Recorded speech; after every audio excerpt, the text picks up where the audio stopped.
A very good morning to all.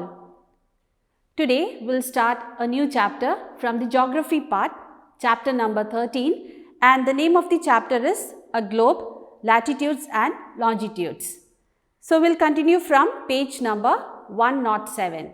Here you can see the big idea, that is the topics which we will be discussing in this chapter.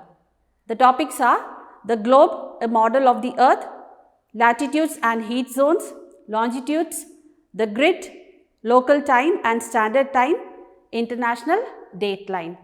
And here you can see at a glance the globe, latitudes, longitudes, heat zones, torrid zone, temperate zone, frigid zone, and then the grid and the international dateline. So we will be discussing these points in this chapter.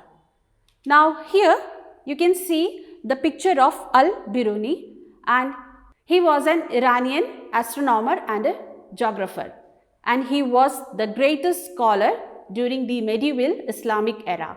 He was the first one to find a simple formula to calculate the Earth's radius, and he also explained the concept of rotation and revolution.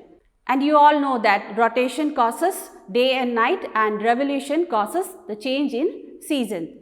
And he also developed a method to explain how to make accurate geodetic measurements and determine the latitudes and longitudes. Now here this term geodetic means it is a science of calculating or understanding the geometric shape of the earth, also its orientation in the space and its gravitational field. So this was about Al-Biruni. Now next let's discuss about the shape of the earth. So here you can see the picture of our planet earth, and you all know that it is spherical in shape. It is slightly flattened at the top and at the bottom and bulge at the equator. Now this bulge is due to the centrifugal force. And this shape of the earth is referred to the geode shape. That means the surface of the earth is irregular both in oceanic areas and land masses. So this was about the shape of the earth. Now here you can see the definition for centrifugal force. It is defined as when an object that is moving around a central point, it appears that the object is moving away from that center point by some force, and this force is known as centrifugal force. So the bulge at the equator is due to the centrifugal force. Now next let's discuss about the globe. So what is a globe? A globe is the exact model of earth with oceans and land masses, that is the continents and oceans. And you all know that the globe is mounted on a stand with its axis tilted. So this was about the globe. Now in the next figure you can see the earth's axis. So here the earth's axis is an imaginary line which passes through the center of the earth and on which the earth rotates at an angle of 23.5 degree. So let's see how this angle is formed. In this figure you can see two lines. One is the dotted line and the other one is the continuous straight line. So this continuous straight line is the earth's axis, and the dotted line is drawn perpendicular to the orbital plane. So here orbital plane is the path on which the earth revolves around the sun, and the angle formed between these two lines is 23.5 degree, or we can also write 23.1/2 degree, and this is the angle at which the earth's axis is tilted. Now here the end point of the earth's axis is known as the north pole in the north, and in the south the end point of the earth's axis is called the south pole. So this was about the earth's axis. Now the question is that how we can find the location of any place on the earth's surface. So for this we have two sets of line, that is latitudes and longitudes, that are drawn on the globe or a map. Here the geographers, they use these imaginary lines, that is the latitudes and longitudes, which do not actually exist on the Earth's surface, to find out the location of any place on the Earth's surface. So let's discuss them one by one. First we have the latitudes. So you all know the two end points of the Earth's axis, that is the North Pole and the South Pole in the southern hemisphere. So these are the two basic points for finding out the location of any place on the Earth's surface. The next point is the equator, and you all know that the equator divides the Earth into two equal halves, and this is known as hemisphere. So the hemisphere which is above the equator is known as the northern hemisphere, and the hemisphere which is at the bottom of equator is known as the southern hemisphere. And here in the figure you can see the equator represents 0 degree, North Pole 90 degree, and the South Pole also at 90 degree.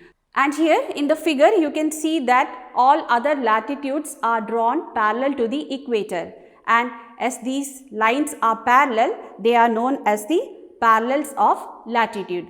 There are total 181 parallels of latitude, that is the equator, and 90 latitudes in the northern hemisphere and the other 90 latitudes in the southern hemisphere. So total there are 181 parallels of latitude. So this was about parallels of latitude. Now how will you define latitude?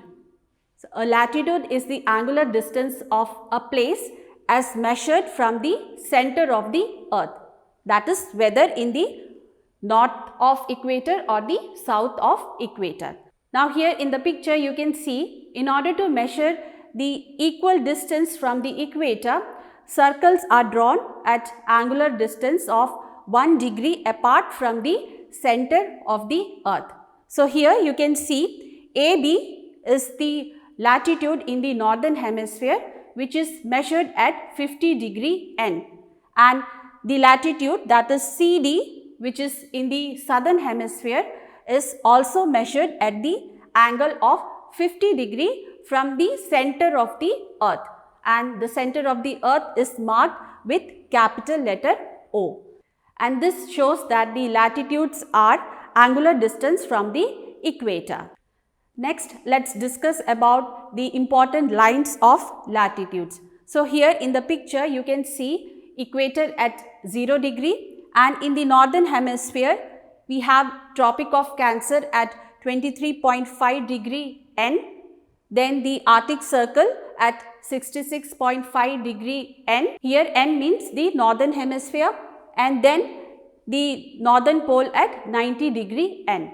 And the same way in the southern hemisphere we have Tropic of Capricorn at 23.5 degree S. Here S means the southern hemisphere. Next is the Antarctic Circle at 66.5 degree S, and the South Pole at 90 degree S. So these are the important lines of latitudes. Next we will discuss about heat zones, or it is also known as climate zone. So we all know that as we move from the equator towards the poles, that is North Pole or the South Pole, the temperature changes, that is from hot it changes to warm, from warm to cool, cool to cold.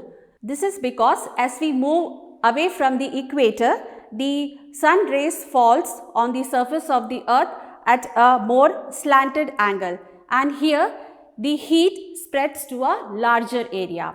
So when we move from the equator towards the poles, there is a change in the climate, and on the basis of the distance from the equator, the Earth is divided into 3 heat zones or 3 climate zones, and the 3 zones are tropical zone, temperate zone and frigid zone.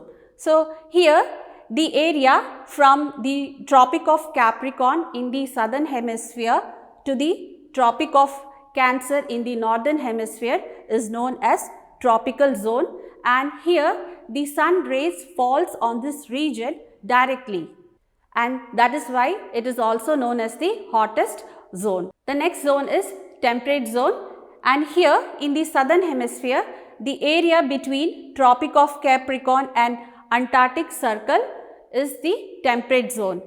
The area in the northern hemisphere that lies between Tropic of Cancer and Arctic Circle is temperate zone, and in this region the sun falls at a slanted angle.